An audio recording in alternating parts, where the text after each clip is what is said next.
Okay. All right, well, good afternoon. Thank you all for joining us for our weekly mayoral news conference. Have some announcements today. We're on a time constraint, so we'll take just a few questions at the end because we have another meeting immediately following this one. Okay? Good afternoon. As was stated, we appreciate you being here for this weekly update.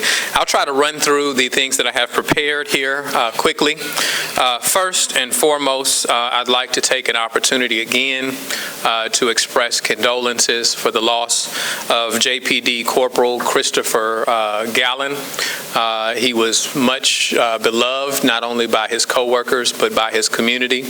Was really struck by the impact that he had not only in his work as a JPD officer, but through his church, through so many different things that we were able to learn about. So our prayers continue to be with his family. Also, I'd like to take a special aside to recognize the life of my good friend that passed away. I have not had the opportunity to stand before you to say this. Mayor Sylvester Turner, the former mayor of Houston, Texas. He later and more recently became Congressman Turner, but he died recently, and so I know that mayors across the country mourn his passing, not only for his leadership and his sincere support. He was, in fact, the first mayor that I met with after I was mayor-elect. Went to Houston to meet with him and talk about issues, and has always been supportive along the way. Our prayers also go out for the victims of Saturday's storms. Walthall and Jefferson Davis counties were impacted heavily. At least 6 people were killed. So our condolences go all out based on all of those the losses that have been sustained that we've mentioned. And so, you know, if there's any need by any of those counties that the city of Jackson can be supportive of, then we stand ready to send in support as needed. Speaking of need, I want to share, I know that some of you were with me last week, I believe, maybe the week before, I'm losing track, the week before last, as we were doing a water giveaway off of Norman Road. The water lines were cut off at Norman Road, and several families were without water for a day or more. Once we learned of it, and I want to express my gratitude to Councilman Griselle, who made us aware of the circumstance. And also, while this no longer remains as one of the city's obligations, per the consent decree, the agreed stipulated order, we noticed that a need was not being met. And so we want to state our appreciation to our partner with that, which was Black Excellence Water. They are a local water distributor here in the city of Jackson. And so we reached out. In fact, Melissa Faith Payne reached out, and they were right on the spot. They were Johnny on the spot to ensure that we had pallets of water to provide to residents. And so we were able to do that, and several residents came out, but that's why we did that. On a brighter note, we're really excited about the turnout and success of our second annual Jackson Food and Wine Festival. Had an opportunity to attend with my wife, and it was a packed house. People were there having a good time, not only enjoying local cuisine across the state, but across the nation. Some of the world-renowned chefs were there. So they did an amazing job. We want to state our gratitude to Visit Jackson, who put on that event. People had such a good time that they broke out into line dances afterwards. So it's always a beautiful day where you can see a beautiful cross-section of Jackson there enjoying themselves and doing what we do best. We call ourselves the city with soul, and that's for a purpose and a reason, because the spirit of this city is unmatched and cannot be beaten, and it's events like that that allow us to demonstrate that which we love so much. Next, I'd like to speak about a program, a new program that we're launching, and I'd like to ask if Ms. Satara Patrick could join me up here, because she has been the one who has been doing the additional work and research, seeing a need. We talk often about issues of litter and illegal dumping in our city. And, we've tried to establish contracts to support it. We will look for more contracts to support it. But she's starting a program, or has offered a program, that looks at those that are receiving judgments in our municipal courts to participate in that. Before she speaks, I will just say that some people are unaware as to why that hasn't been happening thus far. We are under a consent decree with the Mississippi Center for Justice, and that created limitations, and that's why that program ceased long before our administration came into office. But through her diligence and hard work, we're looking at a method and a path that we can reinitiate. So thank you, Ms. Patrick. All right. Good afternoon, everyone. Oh, I forgot about that. Happy St. Patty's Day.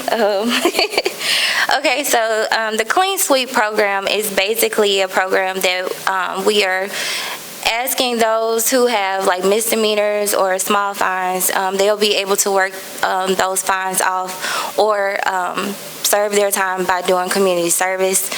We have designated areas in which they will be asked to come out and clean up to fulfill those duties, as well as we will be working with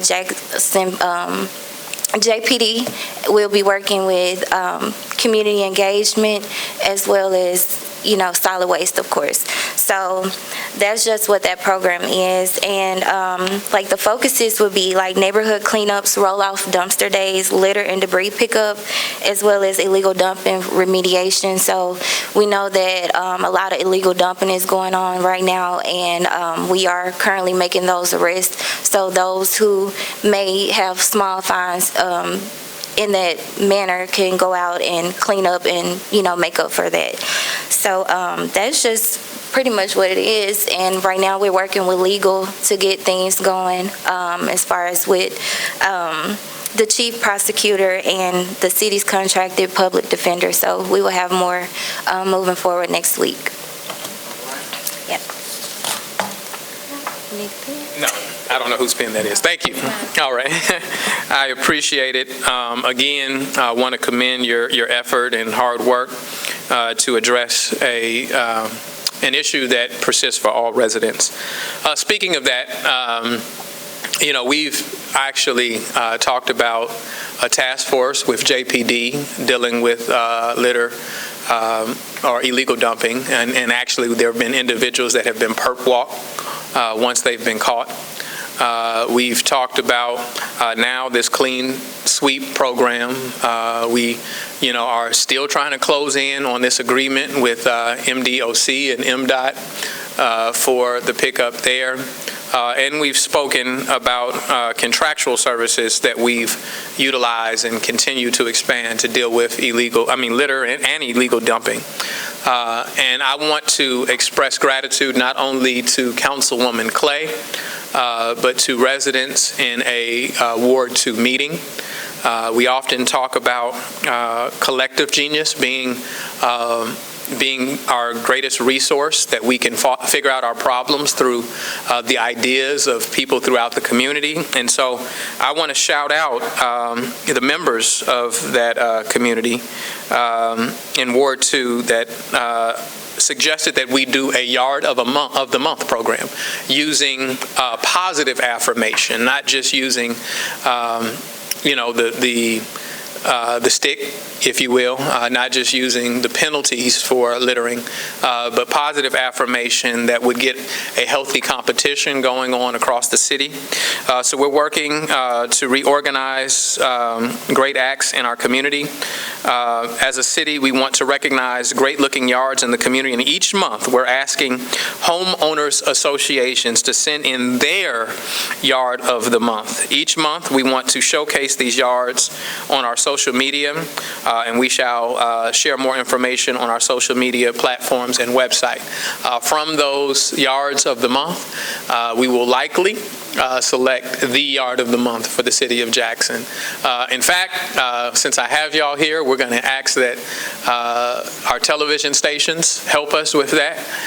If we could broadcast the yard of the month for the city, then I think that that will be great positive reinforcement and affirmation, and it would encourage people not only to pick up the litter around the city, but to, put out their absolute best performance in maintaining their grounds.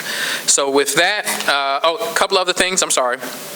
Demolitions, we're funding the demolition of the old Coca-Cola plant and the old Gibson grocery and we're expected the bids or the funding for that is expected to be received this week. The final stage or phase of asbestos testing for both sites is projected to be completed by the end of the week.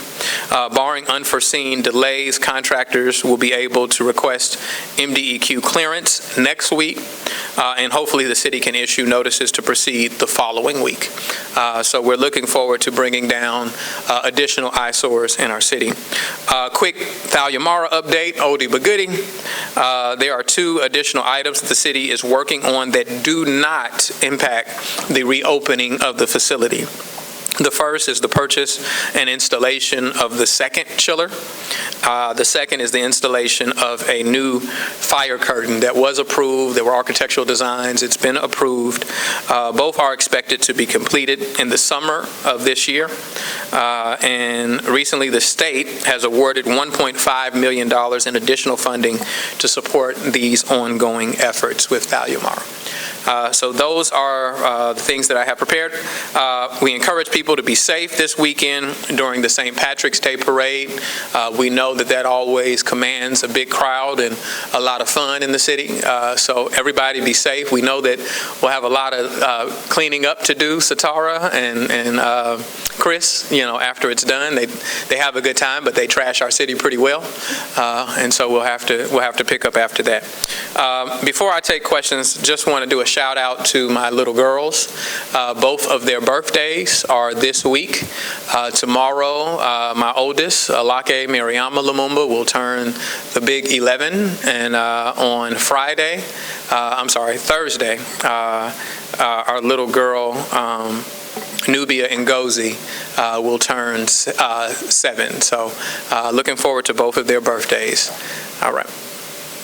What questions do you have? Yes, ma'am. So is the city of Jackson at this time going to be helping with any of the recovery efforts for those impacted by the storms this weekend? We don't have any direct requests for that at this time. It is not unprecedented for our fire department to go and support. Having dealt with emergencies of our own, we know that sometimes receiving help is like drinking out of a fire hose, right? So we don't want to get in the way, but we stand ready to support in whatever way is possible for us to support. Yeah. Yes, sir. Jackson Water and Ted Edmond have come out and said that they're planning to raise rates due to federal funds drying out. Are you in favor of that? And did you expect the federal funds to be depleted this quickly? Those are the administrative funds, and no, I did not expect that. I am not in favor of that, not only because we just recently raised the utilization costs, access costs for residents just less than a year ago, right? And I think that there are a few things that we have to be, aware and cognizant of. One is what are our rates of collection, right? Because we have some of the poorer rates of collection through the course of time that they've been there. And so you continue to put more stress and strain on those that are paying, right? And that leads to the old adage, if you owe the bank $1,000, you have a problem. If you owe the bank $1 million, you and the bank have a problem, right? We're already on the fringes of affordability. And so by raising those rates, it only makes it more taxing, no pun intended, on the residents of Jackson. The last thing that I would say is that we have to do our homework. And I want to encourage, I know that they spend a lot of money for advertising. I know they spent a lot of money for advertising. I know they spent a lot of money for advertising. But we have to make certain that we're holding them accountable. And one of those things that is very evident is that there is no competitive procurement process. What Mr. Henifin would say to you is that we were in an emergency almost 3 years ago at this point, right? And he needed to avoid the procurement requirements in order to respond and act quickly. But we're not perpetually in an emergency, right? We're not always in a state of emergency. And the reason that you have procurement practices is to get the lowest and best bid. And when you give a $30 million contract, right, without receiving any notion of what other rates can be, then what that leads to is running out of money, right? Yeah. If the city was still in charge, though, and you ran out of money, what would you do besides raise rates? I mean, what do you think? Well, let me say this. First, Charlie, I would have you be reminded that we didn't have the benefit of $600 million that we went to Congress and got. So the city was operating without money for many, many, many, many years, right? And so that's why this comparison of what the city was doing versus, what may be some of the improvements that have happened now is not a fair comparison, right? I think any one of us would readily admit if we had the benefit of $600 million, then things should improve. The question really becomes, have you had a $600 million improvement to take place? But I'm not saying that the notion of raising rates isn't a reasonable one. What I am saying is that you first need to make sure that you're collecting appropriately, right? Secondly, you need to make sure that you're doing competitive procurement because you want to minimize any impact that you have to the residents, right? So I'm not summarily saying that raising rates is a bad thing. In fact, I would say that part of the reason that we find ourselves with a deteriorating system and 30 years of catch-up work to do is because we didn't raise rates in small increments over time so that residents didn't feel the pinch all at once, right? So it's a balance. It's a balance of not only making the tough decisions of when rates need to be increased and doing that in a systematic and structured way, but it's also making sure that you are that we are being good stewards of the money that we have.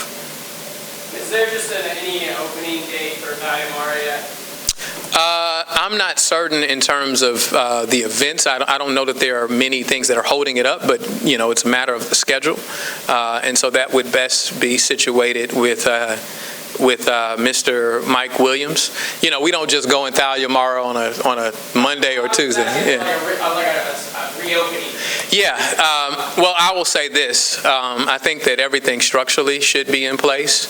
I would have to look at the calendar of events, and I will also let you know, because this is a next phase. We are looking at additional management augmentation for Thalliamara, not only to make certain that what the Convention Center and Visit Jackson does works cohesively with Thalliamara, but we also want to make certain that we're bringing better concessions to Thalliamara. I have repeatedly told them that I don't just want popcorn and nachos, and I want you to be able to bring them into the actual auditorium itself. We're Mississippi. You should be able to get catfish. You should be able to get things that make our experience a first-class experience. And so I hope that, being able to work with the Convention Center that specializes in catering large-scale events, that we may be able to do that in a way that generates more revenue and enhances the experience at Thalliamara. All right. All right. Thank you all very much. Have a good one.